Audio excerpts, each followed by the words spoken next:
श्लोक लिखा उसका प्रारंभ स अक्षर से किया, सच्चिदानंद रूपाय। विचार करें। और राम कथा जब व्यास भगवान महाराज वाल्मीकि जी और महाराज वाल्मीकि के ही संस्कृत ग्रंथ का जब रूपांतरण गोस्वामी जी ने किया तो गोस्वामी तुलसीदास जी ने राम कथा का प्रारंभ व अक्षर से किया। एक दोनों ग्रंथों में आप थोड़ा सा देखेंगे तो आपको साम्यता मिलेगी। स अक्षर से वंदना करके व्यास भगवान बताना चाहते हैं कि यदि आपने भगवान श्री कृष्ण का स्मरण कर लिया तो आपके अंदर तीनों गुण, आपके अंदर सत रज तम से आप ऊपर उठ करके त्रिगुणातीत हो जाएंगे। क्योंकि स से सत्य गुण, सतोगुण, त से तमोगुण और र से रजोगुण, तीनों गुण से ऊपर उठ करके आप त्रिगुणातीत हो जाएंगे। इसलिए व्यास भगवान ने कहा कि यदि आपने सच्चिदानंद भगवान का स्मरण किया, यहां पे विद्वान लोग बैठे हैं, सच्चिदानंद शब्द जो है वो व्याकरण में तीन अक्षर, तीन शब्द के मेल से बनता है। सच्चिदानंद शब्द क्या है?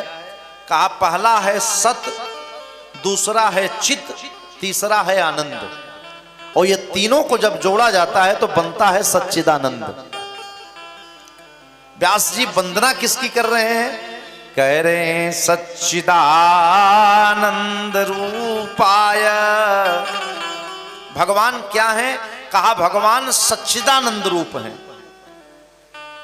और मैंने आपको अभी बताया कि सच्चिदानंद में सत्य, चित्त और आनंद मिला करके क्या बना है? सच्चिदानंद। व्यास जी से पूछा गया क्या भगवान सत्य स्वरूप हैं? बोले बिल्कुल, भगवान से अधिक इस जीवन में सत्य क्या हो सकता है? तो श्रीमद् भागवत महापुराण के 10वें स्कंद के 10वें अध्याय में एक बात कहा व्यास जी ने।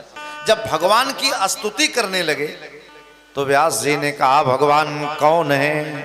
का सत्य व्रतम, सत्य व्रतम, सत्य परम त्रिसत्यम, सत्यस्य योनिं निहितं च सत्ये, सत्यस्य सत्य मृत सत्य नेत्रम, सत्यात्मकं त्वां शरणं प्रपन्नाः।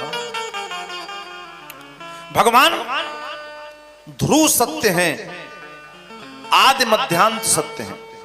अच्छा, भगवान के एक स्वरूप का यदि प्रतिपादन किया जाए तो भगवान सत्य स्वरूप हैं। दूसरा शब्द क्या आता है? चित। चित माने चैतन्य, और भगवान ही चैतन्य है। तीसरा शब्द आता है आनंद। और एक बात आपको बताएं कि हमारे हिंदी साहित्य में हर शब्द का विलोम है, लेकिन आनंद शब्द एक ऐसा शब्द है जिसका कोई विलोम नहीं होता। सत्य का विलोम असत्य है, उत्थान का विलोम पतन है, जन्म का विलोम मृत्यु है, दुख का सुख है, देव का दानव है, ऊंच का नीच है, उत्थान का पतन है, दिन का रात है।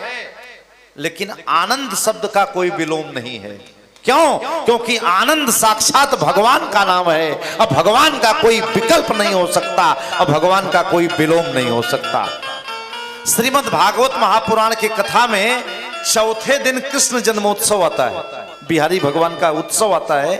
और उस दिन हम लोग कहते हैं नंद घर आनंद भयो।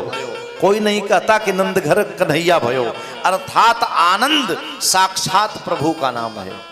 इसलिए व्यास भगवान ने कहा कि हम उन प्रभु की वंदना करते हैं जो सत्य स्वरूप हैं, चैतन्य स्वरूप हैं और आनंद स्वरूप हैं। कहते हैं सच्चिदानंद रूपाय विश्वोत्पत्त्यादि हेतवे तापत्रय विनाशाय श्री कृष्णाय वयं नमः। अब व्यास जी महाराज ने एक बात बताया कि यह कथा प्रारंभ कैसे हुई। एक बार की बात है सज्जनों, हमारे उत्तर प्रदेश में स्थित सीतापुर जिले में, वर्तमान में सीतापुर जिले के भौगोलिक सीमा में स्थित नैमिषारण्य का क्षेत्र है, जिसको नैमिष क्षेत्र बोलते हैं। नैमिषारण्य में 88,000 महात्मा लोग बैठे थे और सब सिद्ध महापुरुष थे। 88,000 महात्माओं के मन में विचार आया कि अब द्वापर युग समाप्त होने वाला है और आगे कलयुग आ रहा है, और कलयुग में आदमी की उम्र कम हो जाएगी, व्यक्ति अल्पायु हो जाएगा।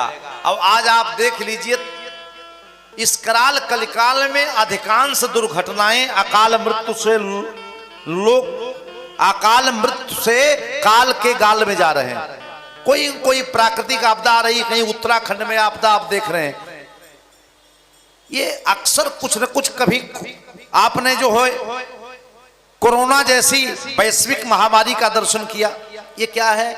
हमारे भविष्य पुराण में लिखा गया है कि कलयुग में ऐसी महामारियां आएंगी। तो ऋषियों को मालूम था कि आने वाले समय में ऐसी ऐसी महामारी आएगी, मनुष्य का दुश्मन हो जाएगा, व्यक्ति की उम्र कम होगी, तो उसका कल्याण कैसे होगा? देखिए, चिंता दो लोग करते हैं। जो गृहस्थ होता है वो चिंता अपने लिए करता है, और संत चिंता समाज के लिए करता है। तो संत की गई चिंता चिंतन में परिणित हो जाती है, और जब संत की चिंता चिंतन में बदलती है तो समाज के लिए वह मार्ग प्रशस्त करती है, समाज का उत्थान होने लगता है। 88,000 महात्मा लोग नैमिषारण्य के पवित्र पावन भूमि में बैठे थे। महात्माओं ने कहा कि आगे कलयुग आ रहा है, लोगों का कल्याण कैसे होगा? ऐसे बिंदु पर करना चाहिए जिसमें केवल अपना स्वार्थ नहीं, सबका स्वार्थ अंतर्निहित हो, अर्थात समाज का कल्याण हो। और जब समाज का कल्याण होगा तो राष्ट्र का कल्याण होगा, और राष्ट्र का कल्याण होगा तो हमारा भी कल्याण होगा। इसीलिए हमारे यहां भगवान राम का जो स्वरूप है वो कहा जाता है, राष्ट्रस्य मंगलम जस्मात् तस्मात् रामः इति रीते। राम शब्द का अर्थ होता है, राम जी केवल एक किसी वर्ग विशेष के नहीं हैं। राम का मतलब होता है राष्ट्रस्य मंगलम जस्मात् तस्मात् रामः इति रीते। राम माने राष्ट्र, म माने मंगल। जो राष्ट्र का मंगल करे उसी का नाम राम है। आप कहेंगे प्रमाण क्या है? तो मानस में बाबा ने लिखा, जग मंगल गुण ग्राम राम के। अगर जग का कोई मंगल करता है तो उसका नाम राम है। तो इस बात पे 88,000 महात्मा लोग नैमिषारण्य में विचार कर रहे थे। तब तक 68 वर्षीय एक युवा का आगमन हुआ, 16 वर्ष के एक युवा का आगमन हुआ, और 88,000 महात्मा लोग खड़े हो गए। एक बात शास्त्र में बताया गया कि वृद्ध 4 प्रकार के होते हैं। कहा कौन कौन? तो हमारे ग्रंथकार ने बताया, का बल वृद्धा, धन वृद्धा, आयुर्वृद्धा तथैव च ते सर्वे ज्ञान वृद्धस्य किंकरा शिष्य किंकरा। वृद्ध 4 प्रकार के होते हैं। प्राय हम लोग समझते हैं जिसकी ज्यादा उम्र है वही वृद्ध है। नहीं, शास्त्र कहता है कि जिसकी ज्यादा उम्र है वह वयोवृद्ध है, जिसके पास धन ज्यादा है वह धन वृद्ध है, और जिसके पास बल ज्यादा है वो क्या है? बल वृद्ध है, और जिसके पास ज्ञान अधिक है वो क्या है? ज्ञान वृद्ध है। पूछा गया इन चारों वृद्धों में सबसे श्रेष्ठ वृद्ध कौन है? तो व्यास जी ने बड़ी अच्छी बात कहा उम्र में भले कोई बहुत अधिक हो, लेकिन अगर ज्ञान में कोई ज्यादा है तो जितने उम्र वाले हैं, धन वाले हैं, बल वाले हैं, ये तीनों वृद्ध ज्ञान वृद्ध के चरण के दास होते हैं। कहा क्या कहा बल वृद्धा, धन वृद्धा, आयुर्वृद्धा तथैव च ते सर्वे ज्ञान वृद्धस्य किंकरा शिष्य किंकरा। यहां ज्ञान की महत्ता है। ये क्या कहा है? शास्त्रों ने कहा है कि ज्ञान में जो वृद्ध है वो श्रेष्ठ माना जाता है। अगर उम्र की, कभी कभी लोग बोल देते हैं हमारी उम्र ज्यादा हो गई, हम सब जानते हैं।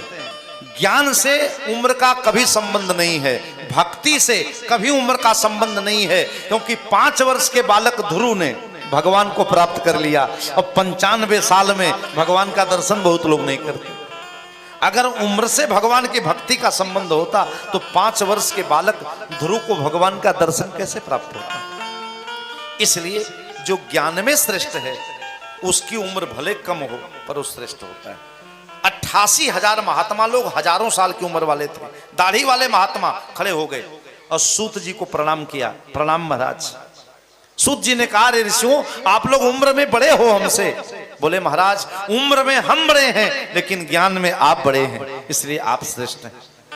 और आप जब बैठ जाएंगे फिर आपके आदेशानुसार हम आसन ग्रहण कर सकते हैं। सूत जी महाराज बैठ गए और 88,000 ऋषि बैठ गए नैमिषारण्य में। सूत जी ने 88,000 ऋषियों से पूछा कि ऋषियों, आपके मन में, आपके मुखमंडल को देख करके लगता है कि आप